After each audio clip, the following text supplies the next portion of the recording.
Boa noite, é uma grande satisfação estar com vocês esta noite e o tema que eu trago hoje é impossível agradar a todos. Acredito que muitos de vocês pensam ou já pensaram sobre o assunto. E a imagem, a primeira que eu coloco no slide, faz-nos pensar. Às vezes, ou muitas vezes, precisamos romper para seguir à frente. Eu vou iniciar contando a história do velho, do menino e do burro. Deu-se que o velho e o menino estavam levando um burro pela estrada, os dois a pé, o burro livre de carga. Passaram por um homem que riu deles, onde já se viu um velho e um menino a pé e um burro sem ninguém em cima. O velho deu razão ao homem e montou no burro. Mas logo adiante passou outro homem que o criticou, onde já se viu um velho safado montado no burro e um pobre menino a pé. O velho desceu e mandou que o menino montasse no burro. Mas outro homem, logo a seguir, reclamou em nome do respeito às gerações, onde já se viu um menino abusado no burro e um velho cansado caindo pelas tabelas a pé. O velho achou que o homem tinha razão. Montou também no burro, que ficou com os dois em cima. Mas não demorou muito e um outro homem reclamou, onde já se viu um velho safado e um menino folgado montados num pobre burro. Era caso de reclamar a sociedade protetora dos animais, dois seres humanos na crueldade própria dos humanos, explorando um animal indefeso. O velho já andara a pé e montado no burro. Já colocaram o menino no burro, já deixaram o burro livre de carga. Todas as alternativas tinham sido tentadas, menos uma. Para agradar ao próximo homem que encontrassem, ele decidiu que os dois, velho e menino, levassem o burro nas costas. Não deu outra. O próximo homem ficou escandalizado. Onde já se viu isso? Um burro vagabundo sendo levado nas costas por um velho cansado e por um frágil menino. O mundo está mesmo perdido. Esta é a fábula de La Fontaine. Eu trouxe essa história que se torna engraçada, mas reflexiva para o assunto que eu quero abordar esta noite. É impossível agradar a todos. Eles tentaram todas as formas, mas sempre encontraram alguém que reclamou, que não aceitou. E na nossa vida não é diferente. Sempre que a gente depender da opinião das outras pessoas para fazer qualquer coisa que seja, tomar qualquer sentido, qualquer rumo novo na nossa vida, essas opiniões vão aparecer. Paulo, em Gálatas capítulo 1, versículo 10, disse: se estivesse ainda agradando aos homens, não seria servo do Cristo. É uma frase profunda que está então na Bíblia e faz-nos refletir. Tudo que Paulo vivenciou antes de se tornar o apóstolo de Jesus. Ele era um doutor da lei, ele tinha posses, ele tinha poder, ele tinha status, ele tinha muita honra naquela sociedade onde ele vivia, ele era muito respeitado entre os judeus e ele decide, então, deixar de agradar estes todos e aceitar o convite de Jesus. Quando ele cai no deserto da sua montaria e Jesus faz a pergunta: Saulo, por que me persegues? Foi então que Saulo, daquele momento em diante, aceitou Cristo, se tornou Paulo o pequeno e decidiu, a partir daquele dia, seguir o Mestre e os seus ensinamentos. Mas para isso, ele teve que desagradar a muitos da sua época. Ele só conseguiu ser quem ele foi e deixou todo este legado do Evangelho para nós, porque ele realmente seguiu os seus propósitos, aquilo que ele sentiu ser verdade. Ele não deu ouvidos a ninguém. Ele teve que romper com todas as amizades da sua época, deixar o status, o dinheiro, o poder, a fama que ele tinha, o doutor de lado, para seguir adiante.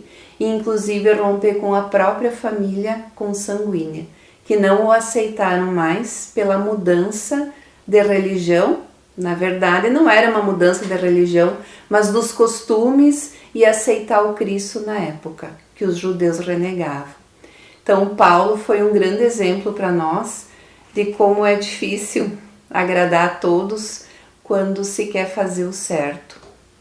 Depois, Francisco Cândido Xavier, do livro Agenda Cristã, pelo Espírito André Luiz, trouxe esta outra frase: não guarde a pretensão de agradar a todos, nem o próprio Cristo conseguiu. É algo que às vezes falamos por aí, né? Nem Jesus conseguiu, que dirá a nós, que dirá a você. E isso é muito verdadeiro. Jesus veio, né, sendo o nosso Cristo, o governador do nosso planeta. Ele encarnou na Terra para trazer os ensinamentos no momento que os homens estavam perdidos, e ele fez esse propósito de vir, de ensinar, de amar a todos. E o resultado disso foi o desagrado de muitos, principalmente dos poderosos da época, e todos sabem como terminou, né, a vida, a encarnação de Jesus. Mas também todos sabem o quanto este Espírito brilhou ainda mais. E o quanto para nós ele continua sendo o nosso mestre único. Então, se ele, né, com tudo que fez, não agradou, que dirá a nós? E por que a gente tem essa necessidade de agradar as pessoas? Porque todos nós, seres humanos, necessitamos de reconhecimento e aprovação. Desde crianças, bebezinhos ainda, era isso que esperávamos. O reconhecimento, a aprovação dos nossos pais ou dos nossos cuidadores, para que pudéssemos crescer saudáveis, recebendo afeto, carinho e sempre aquela autorização de que estava certo, de que era assim, que podia fazer ou que não era para fazer. E nós crescemos e aprendemos que necessitamos uns dos outros para saber o que é certo, o que é errado, o que aprovam, o que desaprovam. Mas temos um limite para isso. Nós temos uma sociedade com todas as leis humanas hoje que regem esta sociedade, que, claro, como cidadãos nós devemos seguir. Mas tem outras questões que nós já podemos desaprovar e que muitas vezes nós não vamos ser reconhecidos por esta mesma sociedade. Quando? Quando não seguimos a moda atual, quando não acompanhamos o uso da roupa da época, talvez, ou do carro do ano, enfim, quando não seguimos aquilo que a sociedade manda nós seguir, de forma extremamente material, aí nós muitas vezes vamos desagradar. Mas para isso, nós precisamos ter autoconfiança, autoconhecimento, respeito próprio, amor próprio, e aí sim, seguir as nossas concepções com fervor, não importando aqueles que não irão se agradar com a roupa que eu estou vestindo hoje, com o cabelo que eu uso, se eu tenho carro ou não tenho, a casa que eu moro, a religião que eu sigo, o partido político, o time de futebol, nada importa se eu estou bem comigo mesmo. Mas para isso eu tenho que ter a minha base espiritual muito forte, para conseguir ter esta autoestima elevada, porque este é um risco enorme. Quando a nossa autoestima, que é o gostar de si mesmo, está abalado, é muito fácil cairmos nos erros de seguir aquilo que os outros mandam nós fazer. E muitas vezes nós fizemos isso sem nos dar conta. Hoje é preciso parar, pensar, será que está certo? Será que só porque uma pessoa publicou algo de diferente no Face, no Instagram, e essa pessoa é alguém que eu admiro, é meu amigo, eu preciso também curtir ou compartilhar, enfim. Vamos parar, vamos avaliar realmente o que é importante, o que é necessário e o que não é. O que é só modismo e que não ajuda em nada, não acrescenta em nada. Já podemos hoje parar e pensar e nos posicionar. Tem uma frase que é bem bacana: o errado é errado, mesmo que todos estejam fazendo. O certo é certo, mesmo que ninguém esteja fazendo. Isso é muito importante, porque é muito mais fácil você fazer o errado com uma multidão de pessoas que estão fazendo do que fazer o certo sozinho ou com poucas pessoas. E aí, na dúvida, no medo, na insegurança, as pessoas acabam seguindo o que a grande maioria está fazendo. E acontece os crimes que a gente vê por aí, os abusos, o desrespeito ao ser humano, quando em bando de pessoas, às vezes agridem um ser humano que está sozinho, indefeso, né? Mendigando numa calçada, dormindo em cima de um banco. É fácil num bando de pessoas achar tudo engraçado, achar tudo legal, colocar fogo, atear fogo nessa pessoa, ou dizer, né, fazer maldades com essa pessoa, enfim. Normalmente, sozinha, esta pessoa, se ela refletisse e tomasse da sua consciência, ela não faria.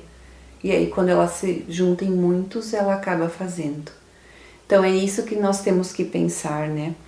E quando tiver dúvidas, tá, mas o que as pessoas estão fazendo hoje, tá certo ou tá errado? Quem nós devemos consultar? É a nossa consciência. Tem na questão 621 do Livro dos Espíritos a pergunta: onde está escrita a lei de Deus? E a resposta é curta e simples: na consciência. Sempre que estivermos com dúvidas, com insegurança, nós devemos parar, refletir e questionar a nós mesmos: o que eu estou fazendo, o que eu vou fazer, está certo? Está de acordo com a minha consciência? Se tiver de acordo com a minha consciência, que é divina, porque é a forma que Deus se manifesta através de mim, tudo bem, tá ótimo. E se não tiver de acordo, é o momento de eu parar e repensar as minhas ações. Então, nesta questão, né, que eu falei sobre o que é errado, mesmo que todo mundo esteja fazendo, é algo difícil, às vezes, de você se posicionar. Porque se você está num grande grupo, eu vou dar um exemplo bem comum que acontece comigo, acredito que com vocês também. Você está num grupo de amigos ou quando reúne família e aí alguém puxa um assunto e começa a difamar outra pessoa que, claro, não está presente. É certo você entrar no assunto e difamar aquela pessoa? Não, vai ser errado sempre. Mesmo que a pessoa tenha feito algo de muito errado mesmo assim, você é um cristão e você não deve difamar outro ser humano. Não importa o que esse outro ser humano fez, jamais ser maledicente e falar mal do próximo é algo justo, é algo verdadeiro e é algo que um cristão, um espírita faria. Não, não devemos falar nunca. E aí o que eu faço? Eu estou no grande grupo, as pessoas estão falando, estão rindo, muitas vezes debochando dessa pessoa, humilhando esta pessoa que não está presente. O que eu faço? Para não desagradar o grande grupo, eu entro na conversa, participo, coloco lenha na fogueira. É isso, é verdade, essa pessoa não presta mesmo. Ou eu me posiciono, porque eu sei que é errado, a minha consciência está acusando que está errado, e eu coloco: realmente o que esta pessoa fez não foi legal, não concordo, mas nem por isso eu me dou o direito de julgá-la. porque isso é só Deus que poderá fazer. Pronto. É algo que não ofende ninguém e que me coloca diferente do grupo. Eu não preciso participar daquela conversa horrível. E muitas pessoas vão pensar, mas eu jamais faria isso, porque daí o que o grupo vai falar de mim? O que os meus amigos, o que a família não vão mais me convidar para participar, porque eu sou aquela pessoa chata, que eu não faço fofoca, que eu não fico ridicularizando as pessoas. E aí entra o que Paulo falou. Se ele continuasse seguindo o que as pessoas gostariam que ele fizesse, ele não teria sido o apóstolo de Jesus. Se a gente quisesse ser alguém diferente hoje, no mundo de hoje, uma pessoa boa, honesta, que cumpre com seus deveres de cristão, de espírita, temos que ser diferentes, mesmo que muitas pessoas não gostem. É isso que temos que começar a refletir. Tem uma passagem do Evangelho que Jesus falou que é muito interessante para fazer esta avaliação. Está em Mateus, capítulo 13 e 14. Se a casa for digna, que a vossa paz repouse sobre ela. Se todavia não for digna, que a paz retorne para vós. Porém, se alguém não vos receber, nem der ouvidos às vossas palavras, assim que sairdes daquela casa ou cidade, sacudi a poeira dos vossos pés. Então esta é uma lição bonita e profunda de Jesus. Era o que ele falava para os seus discípulos. Você vai levar a palavra do Senhor para aquelas pessoas que quiserem ouvir. Todas as pessoas são dignas e merecedoras de ouvir.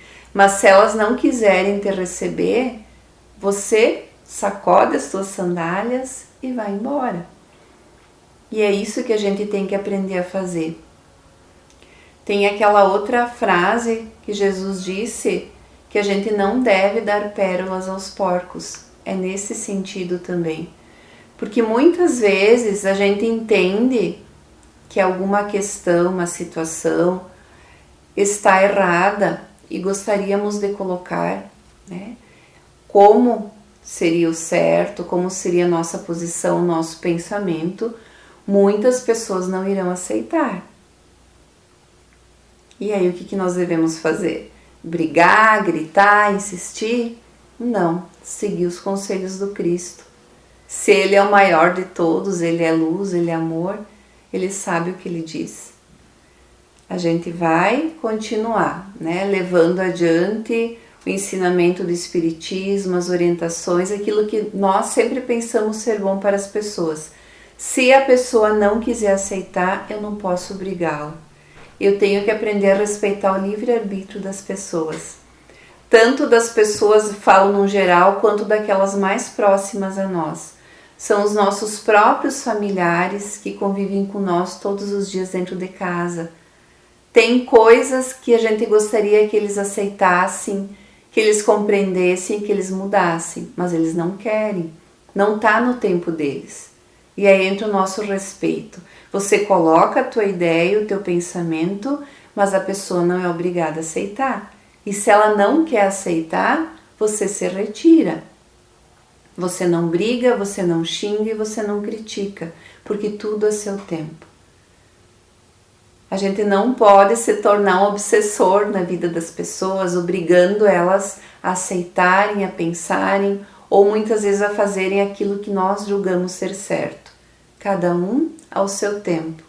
Por isso que na Terra, no planeta que estamos vivendo hoje, de provas e expiações, tem muitas pessoas em diferentes escalas evolutivas convivendo junto. Alguns mais evoluídos, outros medianos, outros bem menos evoluídos, outros muito atrasados. Mas isto é uma oportunidade para qualquer um de nós, tanto para o mais quanto para o menos, de um aprender com os outros e um ajudar o outro a evoluir. Não é por acaso. Jesus quis que fosse assim, que este planeta fosse se regenerando pelos próprios homens, pelo próprio amor que cada um de nós vai depositando um no outro, vai somando, vai dando as mãos, vai formando uma corrente maior, e vai progredindo. É isso que devemos fazer. Então, esta lição de Jesus é muito importante e devemos lembrá-la no nosso dia a dia. Você tem um poder, um limite de atuação. Não deu certo, você se retira. Sacode as tuas sandálias, bate as tuas sandálias, deixa o pó e se retira. Assim Jesus falou, assim devemos fazer.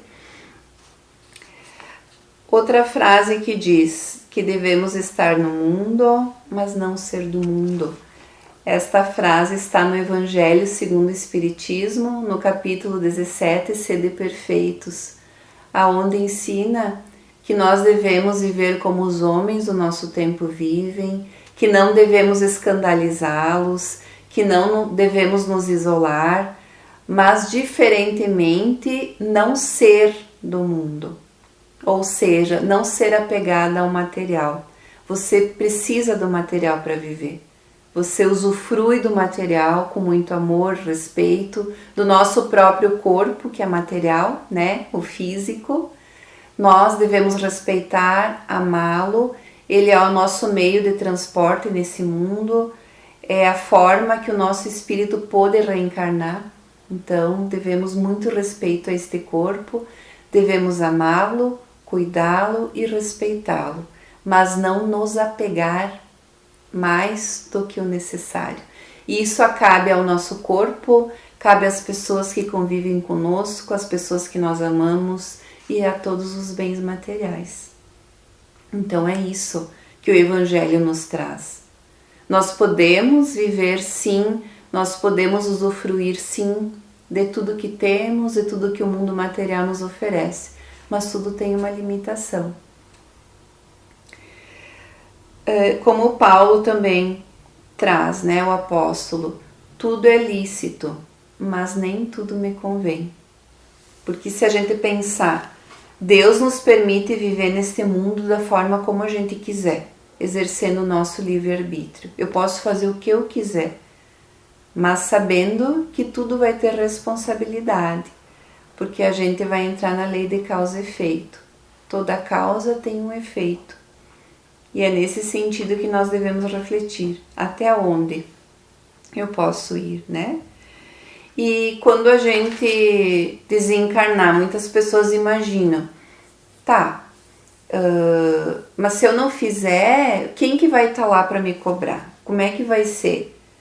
Claro, tem pessoas que não acreditam em nada, né? Os extremamente materialistas, morreu este corpo, acabou, não tem mais nada, é só uma vida e deu. Tem os espiritualistas que acreditam não, que pode existir uma vida após, que pode existir um céu, que pode existir um inferno. Tem nós espíritas que acreditamos que assim como vivemos, continuaremos após a desencarnação. Com os mesmos pensamentos, com os mesmos sentimentos, com os mesmos gostos, as mesmas atuações exatamente igual. Só a única coisa que vai diferenciar é que nós não teremos mais o corpo de carne, mas seremos os mesmos de hoje. Então, se eu ia desencarnar hoje, eu serei exatamente igual o que eu sou neste momento. Só apenas sem o meu corpo físico.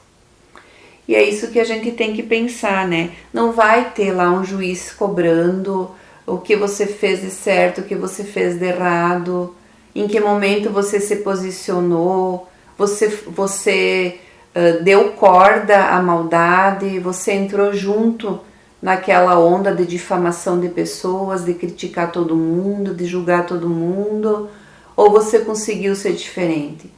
Você conseguiu exercer aquilo que o Espiritismo traz, né? Ser um verdadeiro espírita, um homem bom, um homem justo. Não vai ter juiz, vai ser a nossa própria consciência que irá nos cobrar. E é nesse sentido que eu trago essa reflexão para nós, que é impossível agradar a todos, né? É o título de hoje, e que a gente saiba disso e que não se sinta culpado por isso. A quem que você tem que agradar em primeiro lugar? A Deus, que é o teu divino, que é a tua essência que está aqui, que se manifesta através da tua consciência. Então pensa assim, se você estiver de acordo com a tua consciência, você está certo, você está agindo certo. Se você puder deitar à noite no teu travesseiro e dormir em paz, fazendo aquela reflexão de Santo Agostinho, de rever o que foi feito no dia, o que não foi muito bom, muito legal, refazer no outro dia de forma diferente, ver o que foi bom, continuar. Se você consegue fazer isso e a tua consciência diz que está tudo bem, que você está em paz, segue. É isso que nós temos que fazer. Agora, se o que você está fazendo hoje, o que você pensa, o que você sente, não está legal, a tua consciência está te cobrando, muda. Para de fazer isso. Troca. Outros hábitos. Não faz mais isso com as pessoas. Está na hora de mudar. Mas tem que mudar agora. E não importa se você vai desagradar o grupo que você costuma conviver hoje. Se esse grupo não é legal, se é um grupo de difamadores, se é um grupo que só pensa em beber bebida alcoólica, na drogadição ou viver na prostituição, salta fora. Você não precisa continuar. Você pode desagradar. Porque a primeira e única que você tem que agradar é a tua consciência. É Deus falando através de ti. Você agradando a tua consciência, aquelas pessoas que realmente são boas e importantes na tua vida vão ficar contigo. Vão te compreender e vão te dar crédito. Pensa nisso, é muito importante. Não dá mais para deixar para depois, porque a nossa evolução está cada vez mais rápida. Então nós temos que fazer agora. Eu vou encerrar com esta frase do Chico, que diz que cada boa ação que você pratica é uma luz que você cria em torno de seus próprios passos. Chico Xavier. Então é isso que está valendo. Toda boa ação vai gerar luz. Você vai se iluminar e vai iluminar pessoas. A treva não gosta da luz. Então a gente tem que pensar por este lado, né? Ver desta forma também. Então cada vez que eu praticar uma boa ação, cada vez que eu me iluminar e iluminar as outras pessoas, sempre vai ter aqueles que vão desagradar com isso, que não vão gostar. E talvez vão combater. E talvez se tornem obsessores, se forem espíritos, né, desencarnados, ou se eram nossos amigos, talvez vão deixar de ser. Mas não tem problema, tá tudo bem. Porque se você for luz no mundo, ó, você está auxiliando a si mesmo, as pessoas e ao planeta também regenerar. Então essa é a parte mais importante, né, da nossa vida. Que a gente possa cumprir os objetivos que a gente propôs antes de reencarnar. E que com certeza todos são muito nobres. Eu agradeço por este momento, a companhia de vocês, por estarem aqui comigo. Apesar de não vê-los, eu posso sentir uma vibração boa, bonita. Encerrando com uma oração, gostaria que vocês me acompanhassem também. Se vocês quiserem fechar os olhos, como vocês preferirem, se colocar na posição para receber as bênçãos do alto, nos seus lares, aonde vocês estiverem, acreditando que Deus é maior que tudo, que Jesus é o nosso irmão, é o nosso Cristo, é aquele que governa o nosso planeta e que nunca está distante. Jesus está aqui com nós todos os dias. Vivemos hoje, né, o momento, o final de semana da Páscoa, da ressurreição, e é tão bonito para vocês que acreditam que Jesus continua redivivo em cada coração, trazendo amor, trazendo a paz, trazendo a luz, muita saúde para vocês, para os seus familiares, para os seus lares, e que todos nós juntos, vibrando neste pensamento, nesta oração, num sentimento maior de amor ao próximo, podemos agregar mais luz para o mundo também, obter mais paz, mais crescimento e a evolução que estamos esperando, colaborando e que com certeza está acontecendo. Então eu desejo um final de domingo maravilhoso para todos vocês, com muita paz, com muita luz e gratidão de todos nós da Fraternidade Espírita Esperança.